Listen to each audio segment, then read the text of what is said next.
Hello, everyone. You are welcome to today's lesson. And today's lesson, we are still on quadratic equations. We are going to continue from where we left off. Today's lesson is going to be lesson 4. In lesson 3, remember, we did everything concerning perfect square trinomials. Okay, we defined perfect square trinomials and we used the definition to identify such trinomials. Then after that, okay, we looked at questions where we were asked to find, we were given the first two terms, that's the quadratic term and the linear term, and we are asked to find the last term or the third term or the term that must be added to make it what? A perfect square trinomial. Then after that, we looked at how to factorize perfect square, okay, trinomials. In today's lesson, we are going to make use of what we learned in lesson 3 to deal with how to solve quadratic equation by completing the square. So we are going to look at our last method of solving quadratic equation, having already looked at by factorization or factorization method and what the quadratic formula. Okay, method, if I'm supposed to put it that way. So quickly, let me walk you through the steps that we need to adapt whenever we are asked to complete the square or use the method of completing the square in solving quadratic equation. Step 1, isolate the variable term or terms. Okay, isolate the variable terms or terms. Okay, so please let me see if I can. I think the statement that I have there is not making sense to me.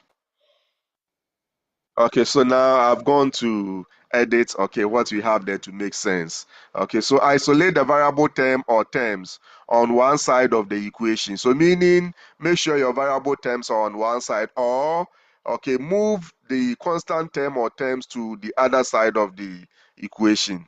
So make sure your variable terms are on one side and your constant terms are on the other side of the equation or the equal to sign. So at this point, that will be it for the step 1. Step 2, make sure the coefficient of the quadratic term is 1. Make sure the coefficient of the quadratic term is 1.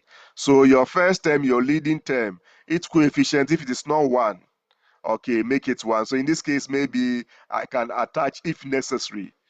It will be necessary when the equation came in a way that the coefficient of the s squared term, which is the quadratic term, is not 1. Then after that, what do? Take 1/2 of the linear term and square it. Okay, so take 1/2 of the linear term and square it. So it's like half, okay, the coefficient of the linear term, okay, and square it. Okay, and square it. All right. Okay, I think it should be take 1/2 of the coefficient of the linear term and square. It shouldn't be the linear term. It should be the coefficient of the linear term. So let it reflect exactly what you have there to remove the or take care of the ambiguity in that statement. Okay, so now I have edited it to reflect exactly what I want to put across. Okay, so that the ambiguity will be out. Take 1/2 of the coefficient of the linear term and square it. Okay, so we will deal with the coefficient of the linear term. Remember when, okay, we were looking at the perfect square trinomials, we did that, finding the term that must be added to make it perfect square trinomial. We said take the coefficient of the linear term, which is your second term, then divide by 2, which is the same as, okay, 1/2 of the coefficients. Okay, then step 4, add the result to both sides of the equation. So when you get this quantity, which is half the coefficient of what? The linear term and its squared, being squared, you add it to both sides. Okay, so when you add it to both sides, you realize that one side will be a perfect square trinomial, and you have to factorize that perfect square trinomial. Okay, so now remember, in our previous meeting, we became experts in factorizing perfect square trinomial. So when we get there, we'll make use of whatever that we learned there. Then after that, you solve the resultant equation. Okay, so quickly, this is all that we are going to do. Let's subject the following worked examples through, okay, what we have just learned. All right, so worked examples. Okay, the very first worked example, or maybe the only worked example here, the next one maybe will be a general worked example. So find the root of the following equation, if possible, by the method of completing the squares. And you can see that these were the equation that we solved using factorization, using quadratics. So you want to see whether if you use the completing of square method, we end up getting the same result that we had in the two other methods. We should have the same results. So for you to know that irrespective of the method that you use, you have to land at the same answer or result. So here you are asked to find the roots. You being asked to find the roots, remember, root is the same as solution. Okay, root will be the same as finding the zero. So it's either will ask you to find the zeros, okay, find the roots, or solve, or find the solution set. Okay, these we can use them interchangeably. However, solution set, your answer must be stated in a particular form, solution or true set. But usually solve, zeros, and roots will mean the same thing. In that case, your final answers must not be in the true set form. Is my point well made, my professor? Yes, please. Okay, so now as usual, so we are asked to find the root, which is the same as the solution. Okay, we can choose, if possible, by the method of completing of squares. So completing the square. Okay, so now A, solution is what you write for after that. So what are we given? We are given, okay, x squared minus 5x, okay, plus 4 is equal to 0. First step, what do? We have to isolate the variable terms. So meaning move the constant terms to one side. So here, this is a variable term. This is also a variable term. However, this is a constant term. So you isolate the quadratic and the linear terms. Okay, if you have the two terms there, in certain situation, you have only the quadratic term. Okay, so this implies that I'm going to isolate. So this is an equation. I start with implication. So x squared, okay, minus 5x should be equal to minus 4. Do you agree? Yes, please. Okay, now what's the next step? We take half, okay, the coefficient of what? The x, which is the linear term. Then we divide by, sorry, we take, okay, half of that. Then we square it and add it to both sides. But the second step is to take half the coefficient of what? Of the linear term. Then after that, what do? You square. So what is the coefficient here? Coefficient -5. -5. So half of that will be over 2, and half of that will be over 2. So this is the quantity, the square. So this is the quantity that we are going to add to both sides, which will be our next step. Is that clear? Yes, please. Okay. However, under normal circumstance, okay, I should have written this one as, okay, 25 over 4. But that's what I'm going to do. Let me do that for this first one. The next one, I will tell you not to. Okay, square exactly what you have there before you add. I'm talking about find the exact value here before adding. So here I will write, I know that this will give me 25 over 4. Am I right? Yes, sir. So this is the quantity that I'm going to add to both sides. So I will get x squared minus 5x, okay, plus what? 25 over 4 is equal to minus 4. Okay, I add the same quantity plus what? 25 over 4. Is my point well made? If this happens to be a rough work, don't forget to strike it out. I hope you are following, my prof. Yes, sir. Okay, so now you can see that what we did that our previous meeting, lesson 3, we said anytime you have the first two terms and you add a particular term which satisfies a certain condition, have the coefficient of what? Your linear term square. It means that when you add it to the first two terms, automatically what you have there becomes a perfect square trinomial. So it means what we have here is a perfect square trinomial automatically, because we added a term here which will make it what? A perfect square trinomial, which is the coefficient of x over 2 squared. You get my point? Yes, please. Okay, so now factorizing this becomes very easy because that's what we did in our previous meeting, how to factorize a perfect square. So now you don't have to investigate. You know that because you added half the coefficient of x squared to these two terms, it is already a perfect square trinomial. So when you are factorizing, you know the special trinomial that you are going to factorize here. So at this point, this is what we do. Remember, the next step is to factorize the perfect square trinomial. So if you are factorizing, remember we said your first term is a square. So you are going to get a binomial. Okay, in that your binomial, so you get a binomial squared. In that your binomial, we are going to get what? The first term will be x. Okay, the second term, because this is what? Negative, I will have minus. Then the square root of this, which will give you 5 over what? Over 2. All correct. Yes, please. Okay, and that must be equal to. Now you come and simplify the side. You can use your calculator. Okay, it won't change anything. Okay, so if you use your calculator to do 25 over 4 minus 4 or minus 4 plus 25 over 4 will give us, oh, you don't have your calculator with you. You should be able to do it mentally though, but no worries. If you are not able to do it mentally, you have your calculator. So I'm waiting for your calculator value for the right hand side. Okay.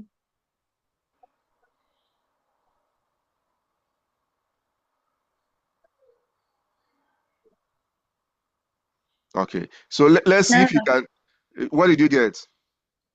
9/4. Okay, so 9 over 4. Okay, Right. so this is what we have. Okay, so now at this point, this is all that you need to do. You take the square roots of both sides. Okay, because you are looking for, it's like you are making x the subject. Okay, and x is inside a square. So what do? You take the square roots of both sides. However, whenever you are taking square roots of both sides, remember I told you, you ask yourself whether the quantity that you are looking for can assume both positive and negative at the same time. In that case, you introduce plus or minus to the side. So I will have roots of this way is going to be a little technical, but not difficult.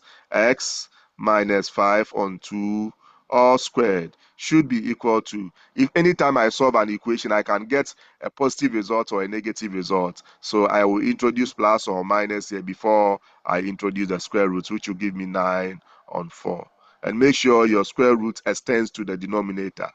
Okay, other than that, the meaning can change. So at this point, the square root will get rid of this. So you end up getting x minus 5 on 2 is equal to plus or minus, and root of this will give us what? 3 on 2. Is that clear? Yes, please. Okay, what are we looking for? We are looking for x. So we have to move this one to the side. So we will get x to be equal to, I know if I move this, this will be positive. So I'll write that one first. Instead of writing plus or minus 3 on 2 plus this, I'll write this one first. So it will be 5 on 2, then plus or minus 3 on 2. Is that clear? Yes, please. Okay, by now you know it's like you are adding or subtracting two fractions with the same denominators. So can I say that what I have here, my x, will be equal to, I write my common denominator, which is 2. Then my numerator will be 5 plus or minus what? 3. Do you agree? Or I should come Yes. again? Yes, please come again. Okay. All right. If I have A over B plus C over B, once the LCM will be B, you know they are the same. So it means your numerator will be just adding the numerators that you have there in your common fraction. So it will be A plus C without thinking. Yes, You get the point? yes, please. So in the same way, otherwise you could have written x is equal to 5 over 2 plus 3 over 2, or okay, 5 over 2 minus 3 over 2, which is allowed. But if you write it that way, you write more, especially if the denominators are the same. Okay, write it as a single fraction first before. Now it's a part, you are dealing with partial fraction. What you have here is a single fraction because they have a common denominator. You can easily write that. So I can say that, okay, my x here will be equal to 5 plus 3 over 2, or 5 minus 3 over 2. Do you agree? Yes, please. Okay, which gives us what? 8 over 2 here, then 2 over 2 here. So in this case, we are going to get what? 4 here, then 1 here. So therefore, your x is equal to 4 or 1. So if you like, go and check, okay, that same equation that we solved using factorization and the quadratic formula. You realize that we had the same values for x, okay, 4 Yes, or 1. You get my point? yes, please. Okay, very good. Okay, so at this point, this becomes the first what example. Now let's go and look at what the example B. All right. So any questions? Can I move on to the B? Yes, please. Okay, so at this point, what do we have? B. We've been given, okay, I'm not going to write the given s squared minus, okay, 7x is equal to minus 10. Okay, first step, isolate, okay, the variable terms. So here you can see that the question came in that form. The variable terms are already isolated. Can you see that? Yes, please. So it means that step not necessary. Okay, already catered for in the question. The next step is to what? Yeah, I think I missed one of the steps. Okay, make sure that the coefficient of what the s squared is 1. I didn't consider that because I realized that the coefficient of the s squared, okay, that was the second step. Remember, let's go back and see. Okay, make sure that the coefficient of the quadratic term is 1. Do you get it? Okay, so we didn't, the first one, I didn't subject it through that, okay, because it was 1. So, but however, anytime you are doing that, that is a very critical step. Don't forget. So the coefficient of our s squared term, our first term is 1. So that step already taken care of in this question too. Then you move on to the next step, which is the third step. We find the coefficient of x, okay, we half it, then we square. So coefficient of x here is minus 7. If you half it, you divide by 2, then you square. Okay, so this is the quantity that you are going to add to both sides. Is that not it? Yes, please. Okay, so here I am going to do something.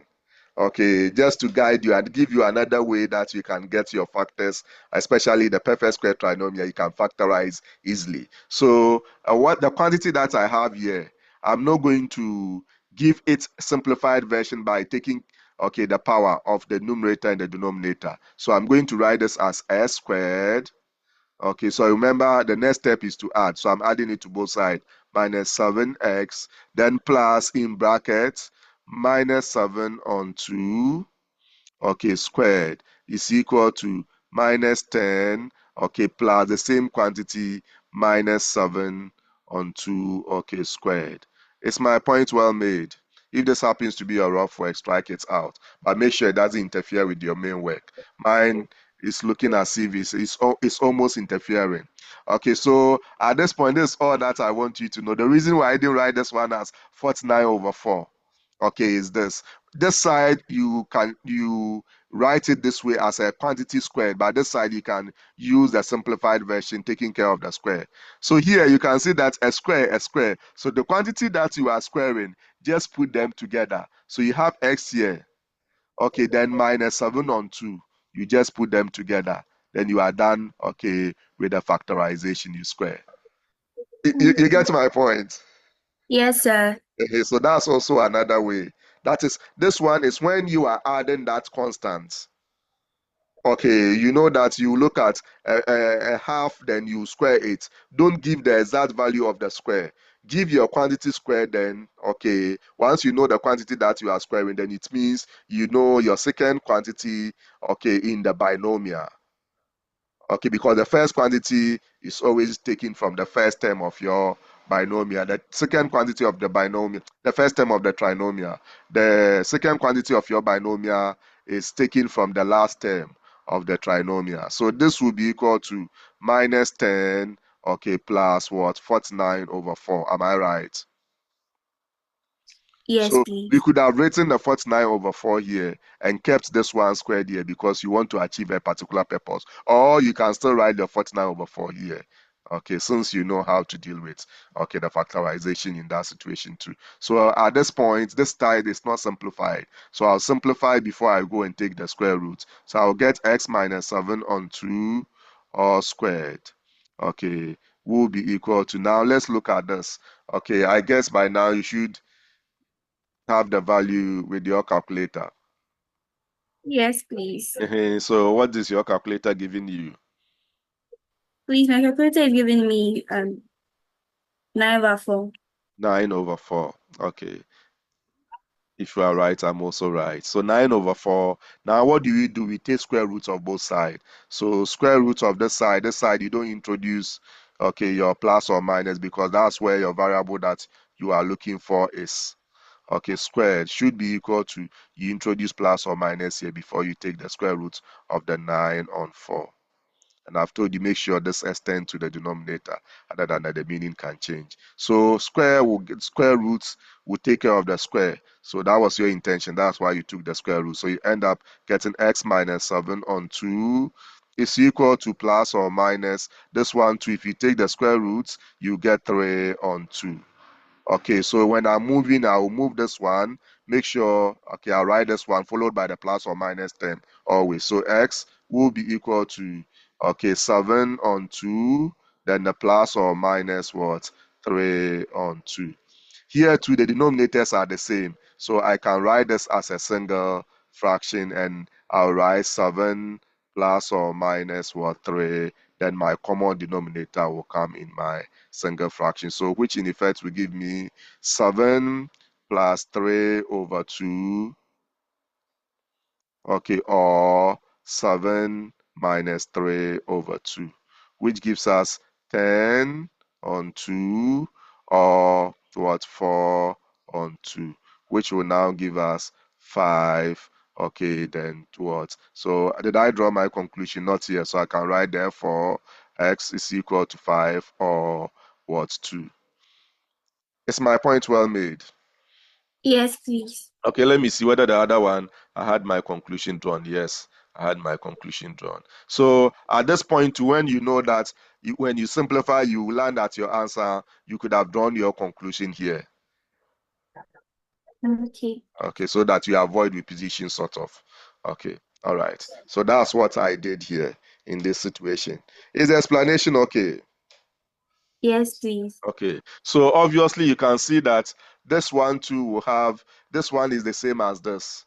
Okay, only there is the same equation. When you are isolating the variable term with this one, you are supposed to move, first of all, you move this one to this side and maintain it. And once you do that, it becomes same as this one.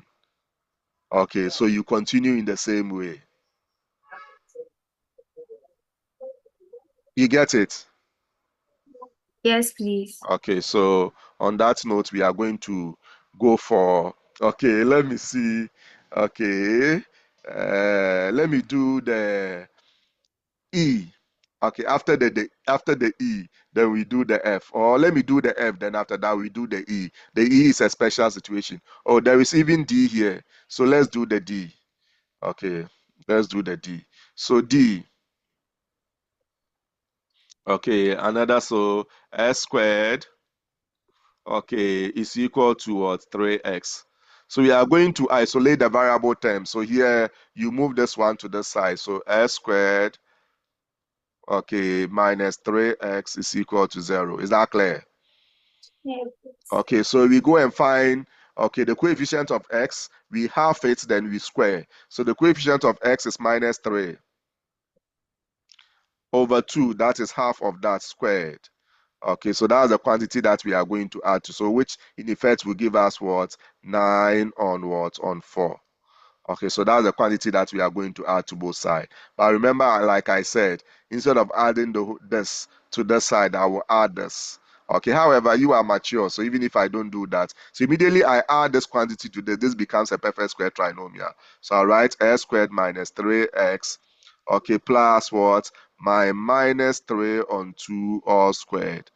Okay, then it's equal to, I can add the same quantity, but the quantity that I'm adding here, instead of writing this, I know, okay, I'll write 9 on 4.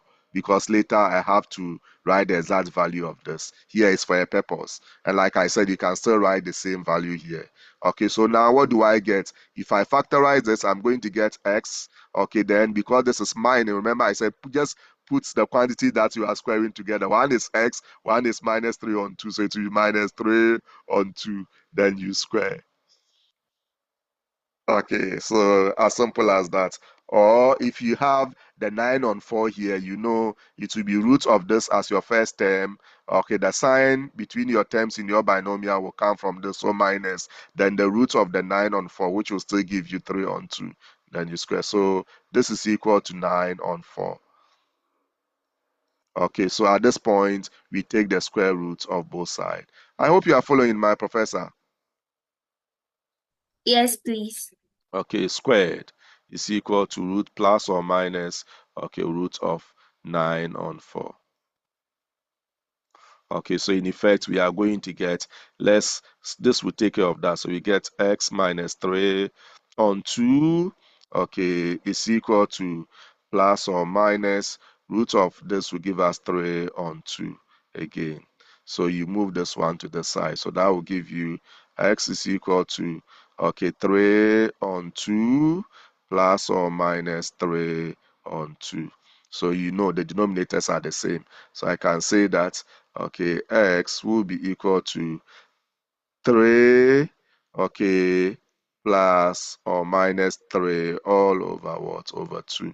So in effect, I'm going to get this to be equal to 3 plus 3 over 2 or 3 minus 3 over 2. So I know I'm going to get here 6 over 2.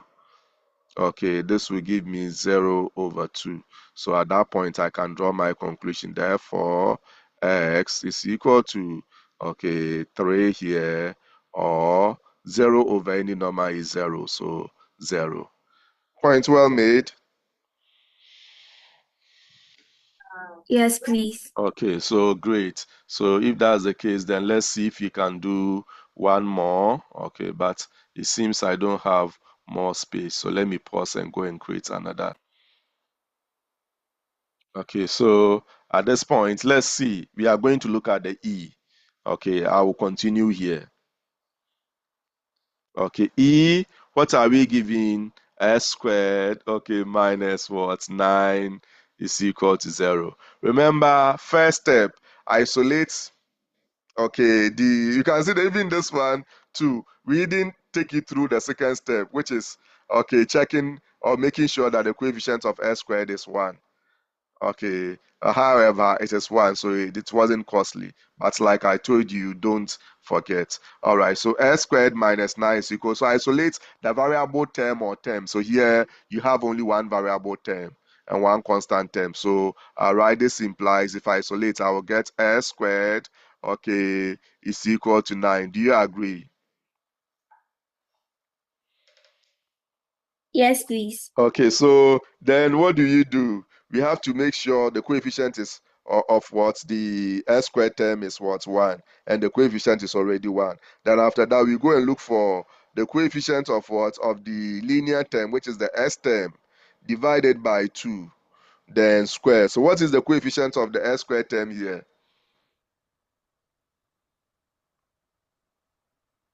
What's the coefficient of the s term? Forgive me. What's the coefficient? Did you have any s term? Hello, my professor, are you there? Do you have any, can you see any S term? Hello, sir. Hello, can you hear Please. me? Yes, please. So what is the coefficient of the X term here? 0. There's no 0. extent. There's no S, so it means the coefficient is 0. So 0 divided by 2 will give you, 0. okay, so if you square 0, what do you get? 0. So it means you are going to add 0 to this and add 0 to this, which will give you the same thing that you have there. Is that not it? Yes, please. Okay, so you move on to the next step, which will be you squaring. So you square both sides. So if I square this side, I am going to get root of what? S squared is equal to plus or minus what? Okay, root of 9. I hope you get the point. Yes, please. Okay, so which will give you, okay, x is equal to plus or minus what? Okay, 3. But you don't conclude with plus or minus together. So you come and write, therefore, x is equal to split plus 3. So 3 or minus 3 or minus 3 or 3. You get a point? Yes, please. Which were the same solution that we had, okay, when we were dealing with what? The factorization and the method of what?